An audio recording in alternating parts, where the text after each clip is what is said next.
Hello' student, আজি তোমালোকৰ কাৰণে আগবঢ়াইছোঁ তোমালোকৰ খুব কমন হাফ ইয়াৰলিৰ কাৰণে প্ৰশস্তি কবিতাৰ এটি মূল ভাৱ লিখা মূল ভাৱটো। ঠিক আছে, প্ৰশস্তি কবিতাটোত কবি ৰঘুনাথ চৌধুৰীদেৱে প্ৰকৃতিৰ সৌন্দৰ্যৰ মাজেৰে সুন্দৰ আৰাধনা কৰিছে। তাৰমানে এই কবিতাটোৰ মাজেৰে প্ৰশস্তি মানে হৈছে গুণানুকীৰ্তন, হয় নাই?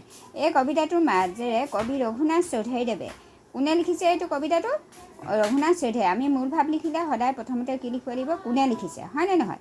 ৰঘুনাথ চৌধুৰীদেৱে প্ৰকৃতিৰ সৌন্দৰ্যৰ মাজেৰে, প্ৰকৃতি মানে নেচাৰৰ সৌন্দৰ্য মানে ধুনীয়া, কেনেকুৱা পৃথিৱীখন কেনেকৈ সজ্জিত হৈ আছে, কিমান ধুনীয়াকৈ গছ লতা বনে সজাই তুলিছে, তাৰ মাজেৰে সুন্দৰ আৰাধনা কৰিছে। সুন্দৰ মানে আমি ইয়াত কৈছোঁ ভগৱানৰ, ঠিক আছে? সুন্দৰৰ আৰাধনা কৰিছে, আৰাধনা বা উপাসনা, ঠিক আছে? কবিতাটোত বৰ্ণনা কৰা মতে পুৱাৰ সূৰুযে দক্ষিণদিশ পোহৰাই তোলাৰ লগে লগে ন কুঁহিপাতেৰে যেন প্ৰকৃতিৰ ৰূপ চৰিছে। কবিতাটোত বৰ্ণনা কৰা এই প্ৰশস্তি কবিতাটোত কোৱা মতে কি হ'ল? পুৱাৰ সূৰুযে, পুৱাৰ মানে ৰাতিপুৱা, সূৰুজ মানে হৈছে বেলি, সূৰ্য, হয় নাই? সূৰুযে দক্ষিণদিশ পোহৰাই তোলাৰ লগে লগে যেতিয়া সূৰ্য ওলাই চাৰিওফালে পোহৰ হৈ পৰে, গোটেই 10টা দিশে কি হয়? পোহৰাই তোলে। আৰু তেতিয়াই কি হয়? তাৰ লগে লগে গছ বনেও যেন ন কুঁহিপাতেৰে নৱ কিশলয় দলে, পাইছিলোঁ নে নাই? তাৰমানে ন কুঁহিপাতেৰে যেন প্ৰকৃতিৰ ৰূপ চৰিছে। ইয়ালৈকে বুজি পাইছেনে? ঠিক আছে। প্ৰকৃতিৰ লগে লগে ফুল ফলে জাতিষ্কাৰ হৈ চৌদিশ বিয়পাইছে আনন্দৰ গান। আৰু কি হৈছে? প্ৰকৃতিৰ গছ লতা, আৰু প্ৰকৃতি মানে কি হৈছে? নেচাৰেল থিং, গছ বন লতা পাহাৰ পৰ্বত এই সকলোবিলাকে কি কয়? প্ৰাকৃতিক বস্তু সম্পদ, হয় নাই? প্ৰকৃতিৰ সম্পদ। এই প্ৰাকৃতিক সম্পদবিলাকত চাৰিওফালে যেন ফুল ফলে জাতিষ্কাৰ হৈ মানে ভৰি পৰিছে আৰু চাৰিওফালে বিয়পাইছে কি হ'ল? আনন্দৰ গান। আমি এনেকুৱা এখন প্ৰকৃতি পালে আমি এনেও ভাল পাওঁ, হয় নাই? য'ত ফুল ফলে ভৰি আছে, ঠিক আছেনে? বনৰ চৰাই হুললিত কণ্ঠই গোটেই পৃথিৱী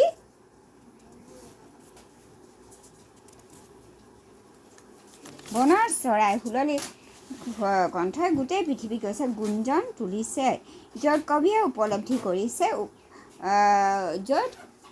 কৰিছে সুন্দৰৰ উপস্থিতি। সকলোৱে যেন বিচাৰি ফুৰিছে সেই পৰম সত্তাক। ঠিক আছে, ৰাতিপুৱা হোৱাৰ লগে লগে যেনেকৈ গছ বনে ন কুঁহিপাতেৰে ভৰি পৰে, ঠিক সেইদৰে চৰাই চিৰিকটিও মাতে। শুনিছা নহয় তোমালোকে? নিশ্চয় গম পাইছা, ৰাতিপুৱা হ'লে চৰাই চিৰিকটিয়ে চি চি চা চাকৈ কি হয়? মাত মাতে পোহৰ হোৱাৰ লগে লগে। আৰু সেই উপস্থিতি সকলোৱে যেন বিচাৰি ফুৰিছে, সেই সকলো কবিয়ে উপলব্ধি কৰিছে সুন্দৰৰ উপস্থিতিত সকলোৱে যেন বিচাৰি ফুৰিছে সেই পৰম সত্তা। সঁচাটোতো কি? আচলতে আমি গোটেই এই চৰাই চিৰিকটি সকলোৱে যেন সেই পৰম সত্তাক বিচাৰি ফুৰিছে। এনে সময়ত অমৃত সন্তান সম্বোধনেৰে মানুহক কবিয়ে মুক্তি সন্ধান কৰিবলৈ কৈছে।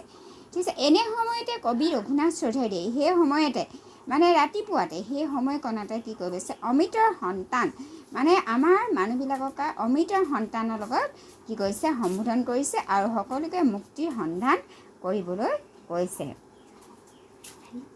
ঠিক আছে। কাল ৰাতিৰ পাছত যি মুক্তিপদ দিব পাৰে কেৱল চিৰসুন্দৰে। কাল ৰাতি হ'লে চবৰে ভয় লাগে, হয় নাই? কাল ৰাতি ভাল লাগে নে দিনত? আমাৰ বেছিকৈ ৰাতি ভাল লাগে নে দিনত ভাল লাগে? দিনতহে ভাল লাগে, ৰাতি হ'লে এনেও ভয় লাগে, হয় নাই? তোমালোকেতো ভূত পেটৰ কাৰণে ভয় কৰা আছিলে। সেইটো কাল ৰাতিৰ পাছত যি মুক্তিপদ দিব পাৰে কেৱল চিৰসুন্দৰে। মানে কি হ'ল? যেতিয়া ৰাতি পোৱাৰ লগে লগে আমাৰ চবৰে মনবিলাক উৎফুল্লিত হৈ পৰে, ভাল পাওঁ আমি পোহৰ হোৱাৰ লগে লগে। সেইদৰে আন্ধাৰৰ পাছত পৃথিৱীক পোহৰাই তোলে সূৰুজে। আৰু যেন সেই আন্ধাৰৰ পাছত ৰাতি আন্ধাৰ হোৱাৰ পাছত আমাক পৃথিৱীক আকৌ কোনে পোহৰাই তোলে? সূৰুজে। সূৰুজ মানে বেলি, বৰদেউতাই বেলেগ সূৰুজৰ আন এটা নাম সমাৰ্থক শব্দ বেলি, সূৰ্য, অৰুণ, ভাস্কৰ, হয় নাই? ক'ৰবাৰ পৰা ভাহি আহিছে কৃষক বেনুৰ সুৰ। ক'ৰবাৰ পৰা যেন ভাহি আহিছে, মানে শুনিবলৈ পাইছোঁ কৃষক বেনুৰ সুৰ। বেনু মানে হৈছে বাঁহী, কৃষক বাঁহীৰ তৈয়াৰী বেনুৰ সুৰ। যি সুৰত কবিয়ে শুনা পাইছে নেদেখাজনৰ আহ্বান। যি সুৰত কবিয়ে শুনা পাইছে যেন ভগৱানৰ আহ্বান, ভগৱানে যেন মাতিছে। ঠিক আছে, নেদেখাজনৰ আহ্বান। প্ৰকৃতিপ্ৰেমী চৌধুৰীদেৱে প্ৰশস্তি কবিতাটোত প্ৰকৃতিৰ স্বাভাৱিক সৌন্দৰ্য অন্য ৰূপত ধৰা দিছে। মানে এই হৈছে কবিতাটোৰ মূল ভাৱ। মানে এই কবিতাটো প্ৰশস্তি কবিতাটোৰ জৰিয়তে প্ৰকৃতিপ্ৰেমী মানে প্ৰকৃতিক ভাল পোৱা চৌধাৰীদেৱে ৰঘুনাথ চৌধাৰীদেৱে প্ৰশস্তি কবিতাটোত প্ৰকৃতিৰ স্বাভাৱিক সৌন্দৰ্য আমাৰ সাধাৰণতে যিবিলাক ধুনীয়া প্ৰকৃতিৰ যি সৌন্দৰ্যতা সেই সৌন্দৰ্যতা কি কৰিছে অন্য ৰূপত ধৰা দিছে। ঠিক আছে, এইটোৱে হৈছে আমাৰ এই প্ৰশস্তি কবিতাটোৰ মূল ভাৱ। ঠিক আছে, ভালদৰে বুজিবা আৰু ভালদৰে পঢ়িবা। এইটো খুব কমন